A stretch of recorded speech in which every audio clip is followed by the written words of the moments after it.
Hey, what's going on? Um, I played a gig yesterday south of Des Moines. I live in Cedar Rapids. It was a 3-hour trip to get there, and I'm kind of contemplating whether it was worth it. If they ask us to come back next year, are we going to do this? And so we had a lot of time to discuss the gig on the way there and back. Um, the pay was pretty high for a duo. We got $1,000, which is almost a record. We've gotten that a couple of other times, but still, that does sound like a good payout. We are excited about amount of income money, and but so the gig was 7 to 9 at a 145th, 141st. What do you call it? Anniversary of a Threshers reunion of some sort, or old Threshers event in anyway south of Des Moines in a town called Cordon, and so the thing that's got me thinking about whether or not this is a good idea is kind of the safety part of it. Driving there was okay, except when you take GPS, use your GPS, it really takes you on some strange uh, routes. I mean, I thought we would just go straight over on 80, heading west, and then at some point we would just head south. But no, this had us go what I thought was a ridiculous route, and we've just become kind of reliant on GPS or Google Maps. It's I'll talk about that a little bit, but anyway, it seemed like it was a long drive, and you're on.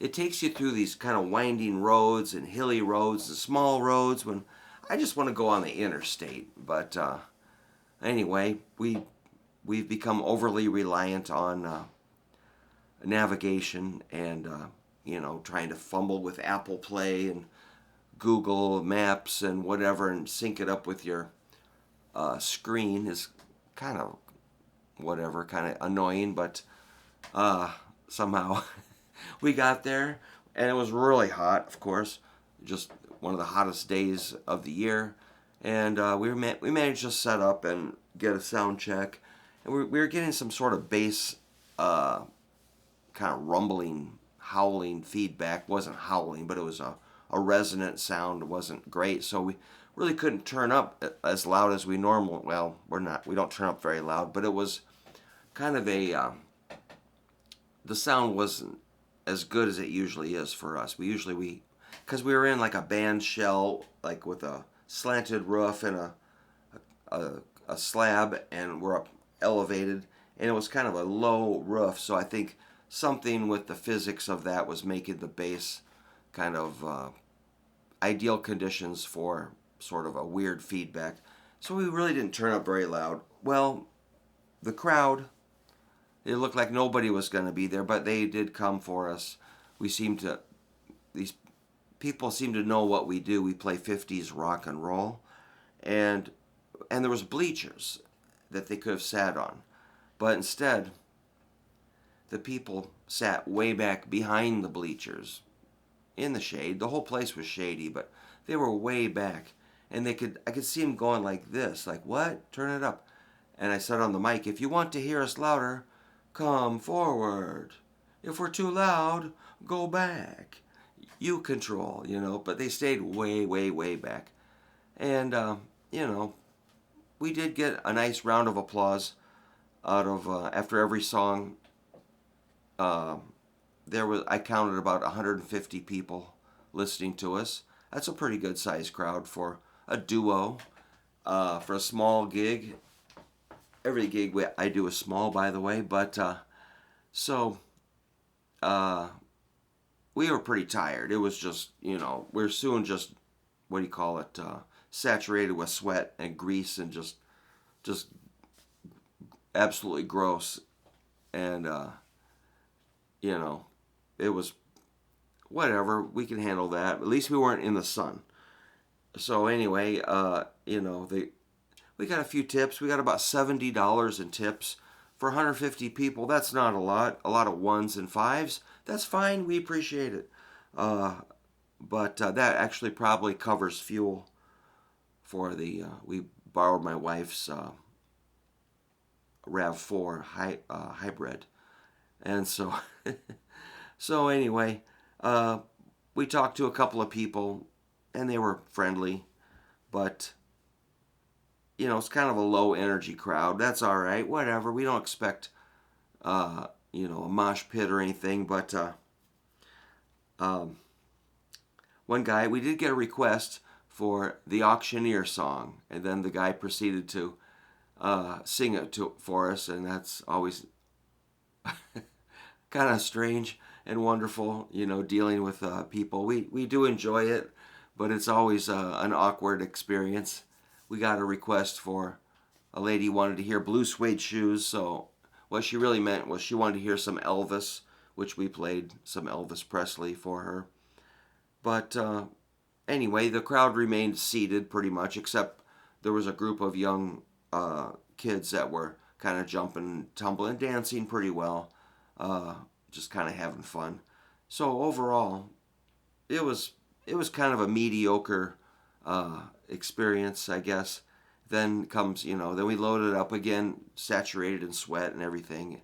My partner's blind, so I get to do most of the roadie work, and which I'm sure he would love to pitch in, but when it's pitch dark, he's not. He can see a little bit, but that would not work at all to have him loading things in the dark. So it's not that big of a deal.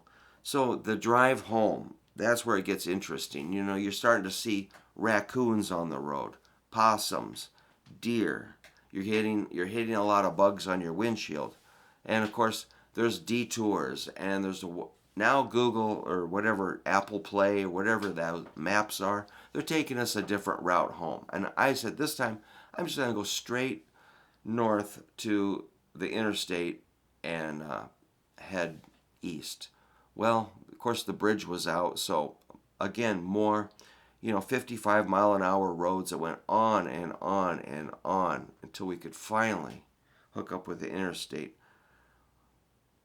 And so what's got me thinking, we watched a documentary about Eddie Cochran yesterday before I left with my Lila, my wife, and I.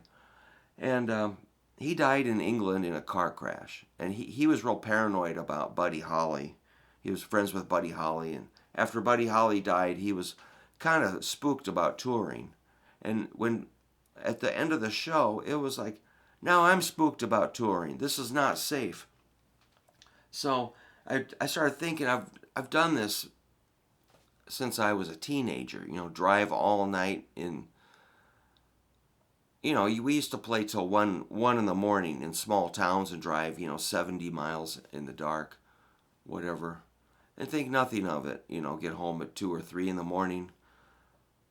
Sometimes 5 a.m. we used to do, drive all night. I've done it hundreds and hundreds and hundreds of times. I'm thinking, I'm 64, and this now I finally made it to the pinnacle of my career where, I was making about $45 an hour yesterday, which sounds like a pretty good payout.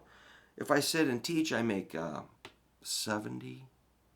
I think I make $70 an hour teaching guitar, which other teachers make more. Some make less. I'm not complaining. I'm grateful for every lesson I get to do. I'm grateful for every gig. But I'm wondering, when do I give it up? How long am I going to keep risking my life driving all night? That's something everybody's got to figure out for themselves. I mean, you can play locally in your town or just play small towns nearby.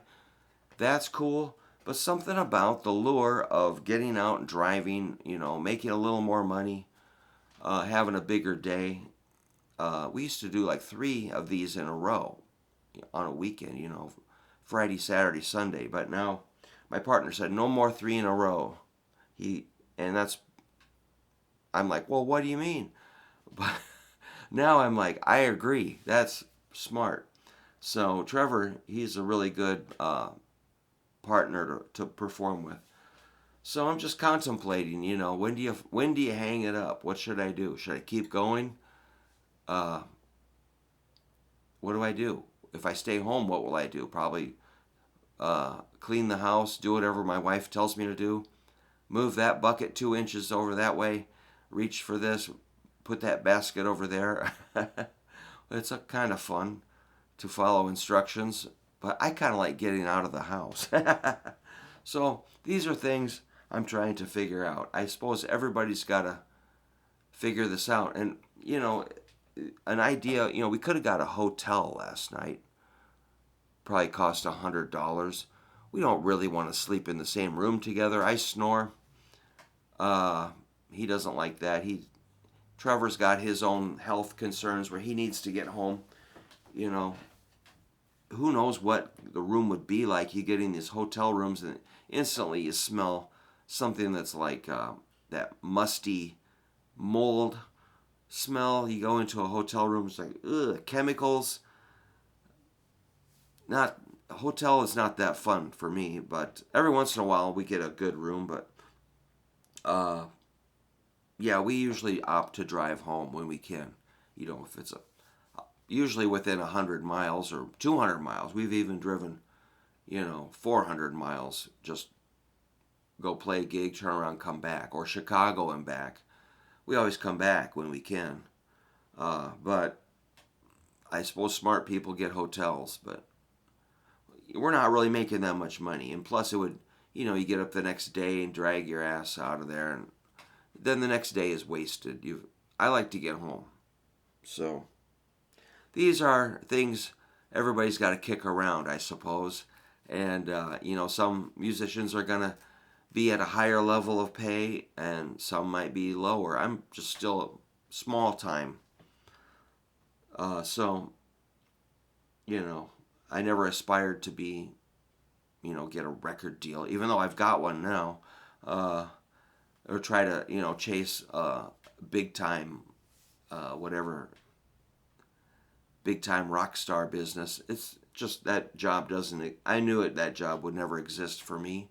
All I want to be, I just want to play music and have fun and, kind of play the game on a local level or small time regional level and make it home and do things like make my own guitar books. And if you don't have my chord book, let me know. You can email me at hooverguitar@yahoo.com.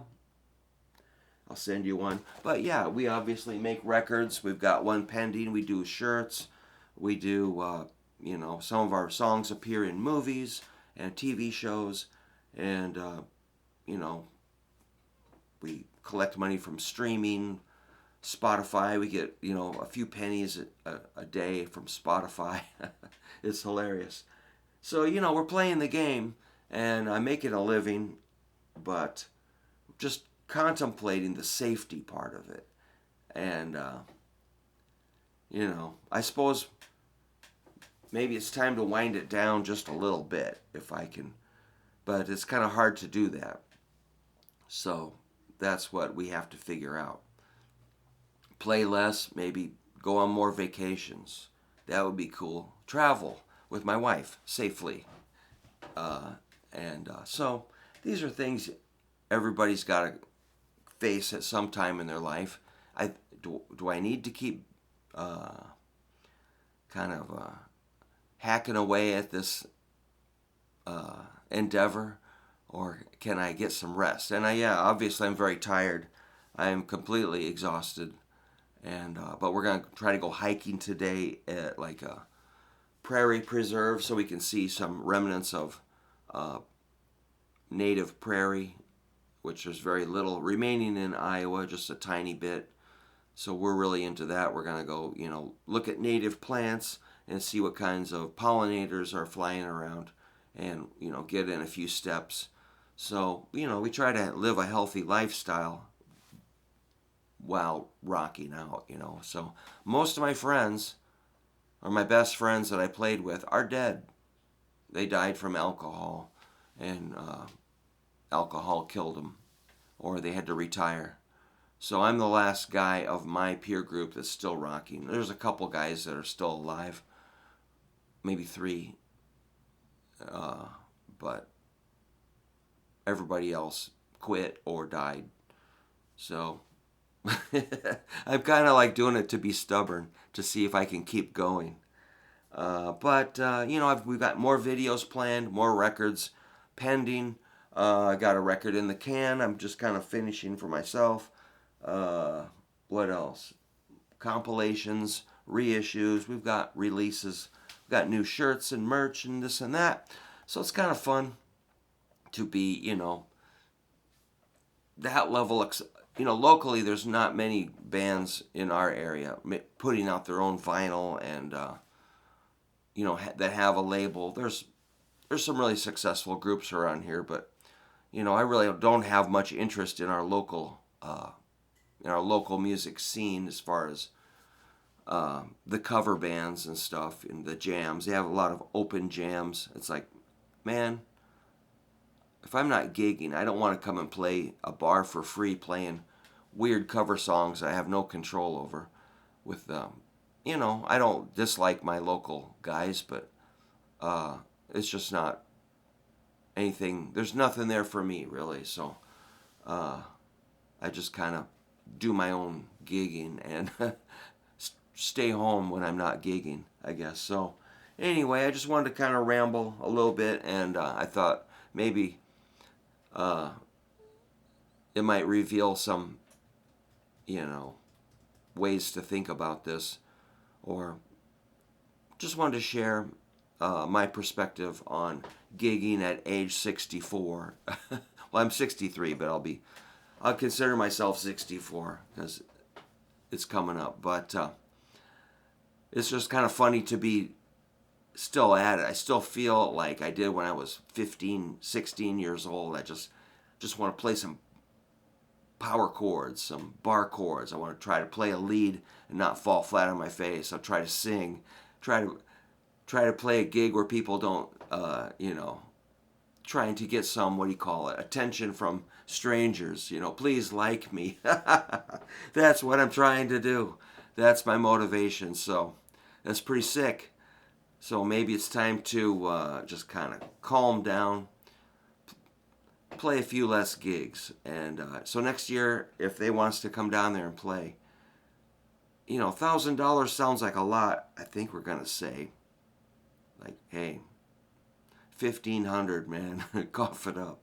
And it seems like we had the most well-attended, they had a beer garden, and I don't know what else they had, but it seems like we had a pretty good crowd on the scale of things with this gig. We don't want to exploit our whatever small bit of power we have, but if we're going to risk our life here, the payout has to kind of match. That was a pretty hazardous drive. I don't want to end up like Buddy Holly or Eddie Cochran. So anyway, that's it for now. But thanks a lot for letting me jabber. Maybe hopefully it was thought provoking. Thanks again. So take care.